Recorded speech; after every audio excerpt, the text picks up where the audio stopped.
This video may be the one I am most excited about in California. Because today we are doing a one-day experience of Big Sur. You'll notice we aren't bringing the Airstream along. We're leaving her safely parked in Monterey, about 45 minutes north of Big Sur. We were told taking a 30-foot trailer down Highway 1 is not exactly a cakewalk. And it also wouldn't be very easy to park in downtown Monterey, which is our first stop this morning. On a typical one-day adventure, if you've seen any of our other videos, like from Joshua Tree, you know that we get up crazy early in the morning to hit the road and start adventuring. But when you come to Big Sur, it's a little bit different because you may have noticed the obnoxious amount of fog out here. We're coming here in the summer, and that's pretty typical. So until that goes away, a little bit later in the morning, we're not gonna be able to see anything anyway. So, crepes it is. My favorite thing about this crepe place, they have coffee.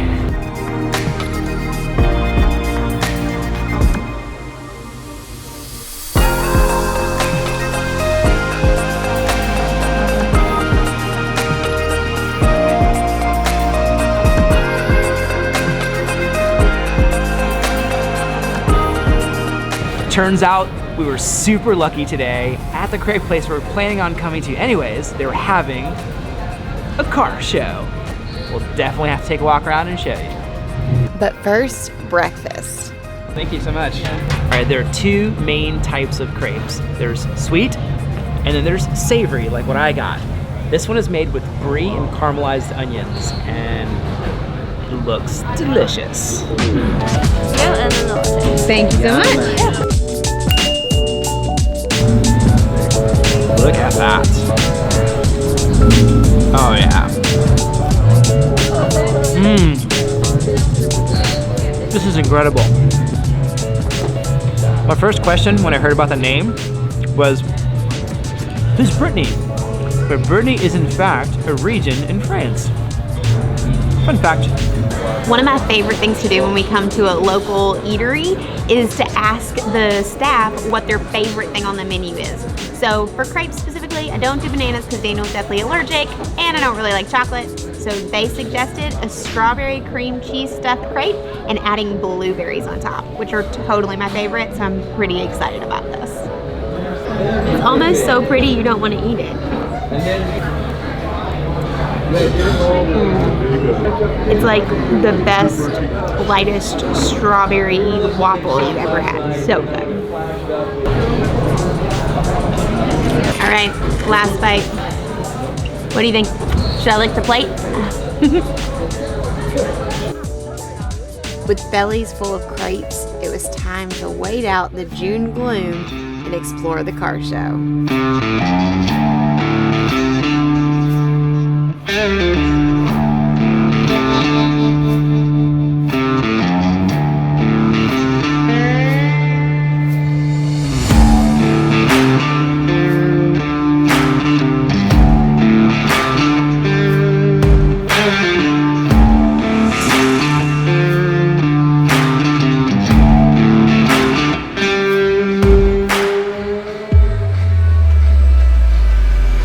How awesome is this?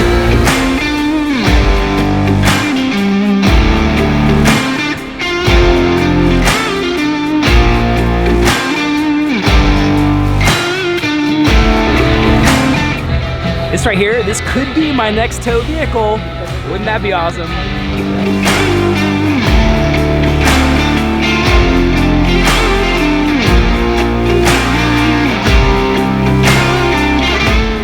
Or maybe this one will be it.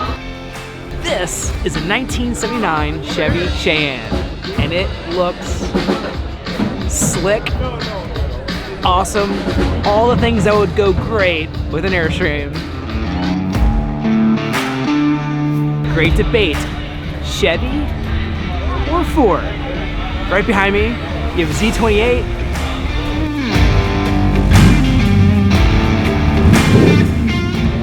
Ford Mustang. Which one's your favorite? Leave a comment below.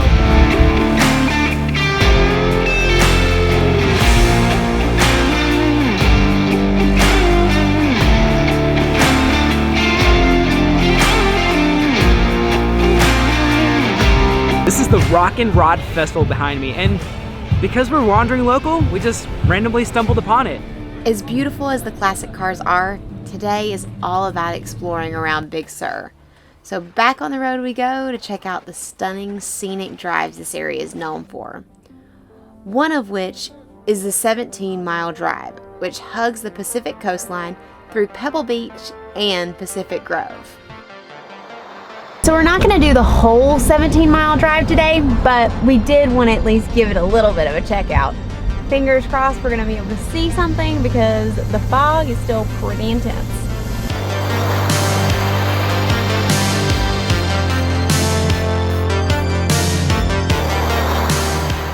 We just made it to Caramel Beach, and you can already tell the fog's starting to lift slightly, but it is still a bit brisk outside. For this beach, what it's known for is its beautiful white sand and these incredibly beautiful trees.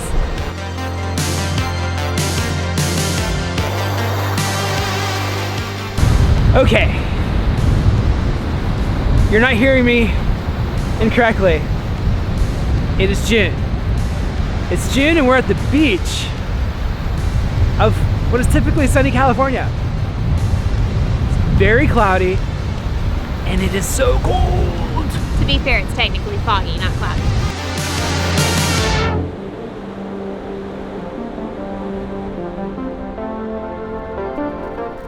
I love all the puppies.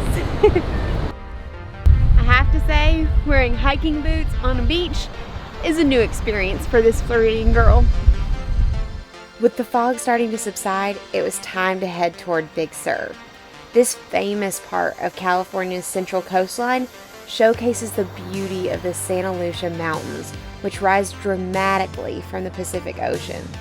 It's known for its famous bridges, breathtaking scenery, and one-of-a-kind hikes, which brings us to our first stop, McWay Falls State Park. Pulling through the gate at McWay State Falls, and there's a sign right at the front that says no RVs, so definitely don't try to bring your RV into McWay's Falls State Park. If you only have one day to explore Big Sur, McWay Falls State Park is one you don't want to miss.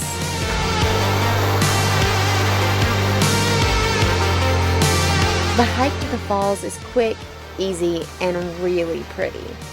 And the views at the end may make this one of the most rewarding hikes we've done in a while.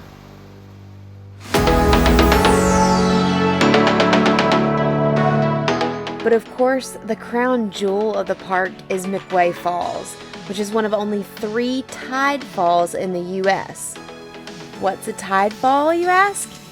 It's a waterfall that goes directly into the sea.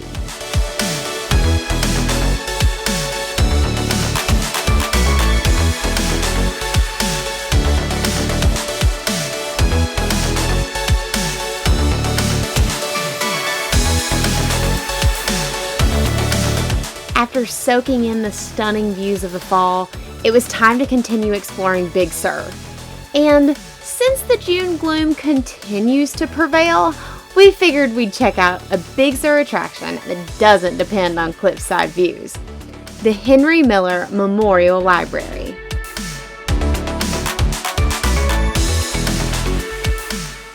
Entering here feels more like stepping into Narnia than a traditional library. It was created to honor Henry Miller, an American writer and artist born in 1891. His most famous books were declared obscene and banned in the U.S. until 1961. Today, the library is a non-profit sanctuary of sorts for artists and authors to create with reckless abandon. It's a book lover's dream, as they are everywhere, even in the trees. It's almost as if you found yourself in a secret garden from the novel Fahrenheit 451. This place is special.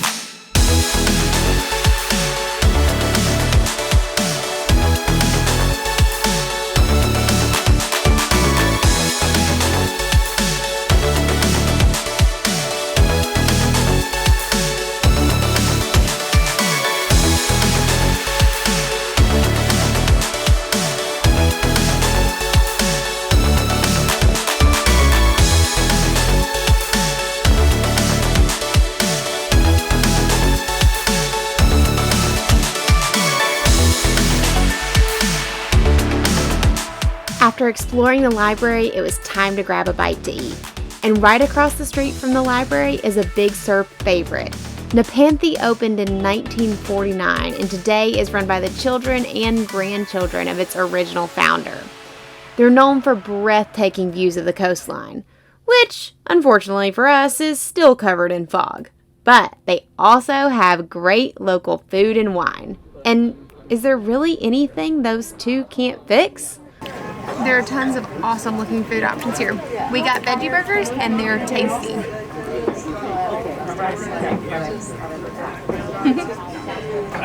Every single table we passed had a basket of these french fries, so we had to try them.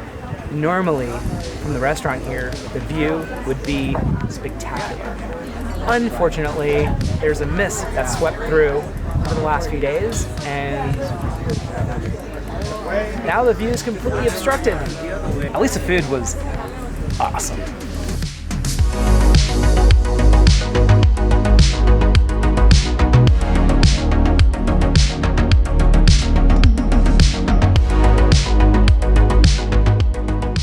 After a delicious lunch, it was time to head over to Pfeiffer Beach, which is famous for its violet-hued sand. But when we got there, we ran into a little problem.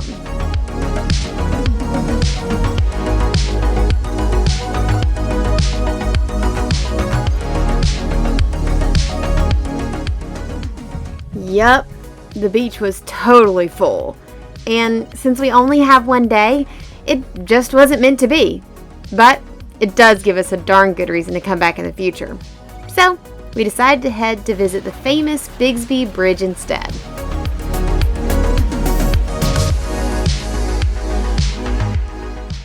Two important tips for RVers for Big Sur. First is that if you are going to tow your Airstream or your RV out here, make sure it's so that you are stopping somewhere to camp, because you really can't go into any of the state parks or the other places that you want to explore for hikes with your RV. It's a no RV zone. The second thing is that you want to make sure, especially if you're diesel, to fill up on gas before you go. Thankfully, we're doing fine on gas. We had almost a full tank when we started, but there's no diesel at the one tiny gas station that's actually out here in Big Sur. Plus, if you are a gas vehicle, the prices out here when you only have one gas station, probably a little bit higher than normal.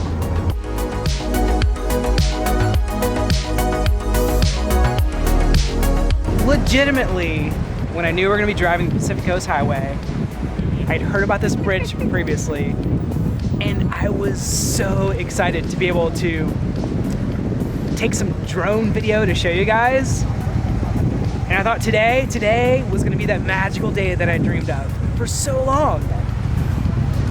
We just got to the bridge. Welcome to Bixby Bridge. And you can hardly see it.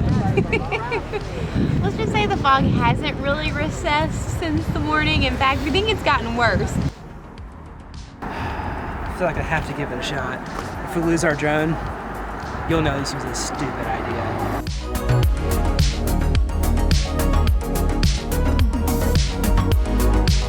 Well, it wasn't Daniel's dream flight, but we didn't lose the drone, so that was a win. Was our one day in Big Sur the day we expected, with sunny skies and stunning views? No, but we had a blast anyway. And that's the beauty of wandering local. No matter the weather, it's good for the soul.